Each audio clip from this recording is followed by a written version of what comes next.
When you're getting divorced, figuring out how to navigate forward financially is difficult, even in the most ordinary of days.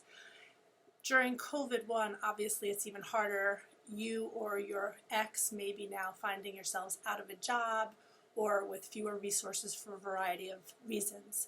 So I just wanted to name a couple of things that might help you to navigate forward financially during this time. First of all, there are online resources.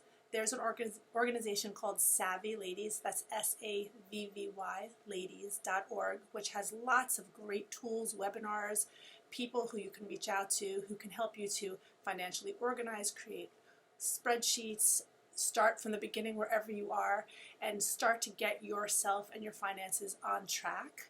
Chances are, like it or not, you might have a little bit more free time, not driving your kids around right now, or maybe, unfortunately, not going to work. And if you can do some of that deep breathing that I talk about all the time to slow yourself down so you don't become flooded emotionally before starting to try to engage with that financial stuff, you're going to find you have a much better outcome, a much better way to, to actually think about what Savvy Ladies has for you. So there's all kinds of people, from business advisors to people who can just help you get started, to actionable spreadsheets. So that's savvyladies.org. The second thing I want to talk to you about is the possibility that you have things right in your house that you might want to sell. I definitely have a lot of emotional attachment to things that don't have much value, as I think a lot of people do have. But there are things that you can sell that are valuable, that are not actually holding that great a memory for you, or not that valuable for your family moving forward. One example is possibly your engagement ring. If it's of value, there are sites such as worthy.com where you, instead of just going to your local jewelry store to get paid for it, you can send it into them, and they will give you a full GIA certification and let you know what the range of value it is. You have no obligation to them, and they have 700 or 800 different people who are wholesalers all negotiating for your ring. So it's not like you're going to get full retail, but the likelihood is you're going to get significantly more than you would if you just went down to your local jewelry store.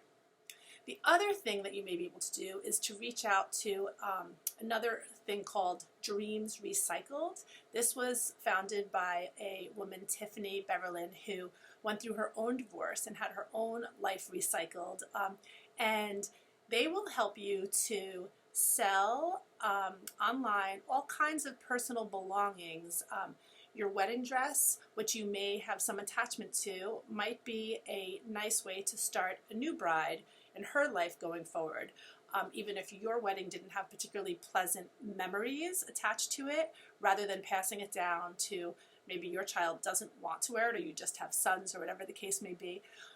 Selling it may give you a couple of $100s, plus or minus depending on the dress. So there are things that you can do. There are resources available, and I encourage you to use this time to take advantage of them, to start exploring, and to start doing everything you can to make your life better.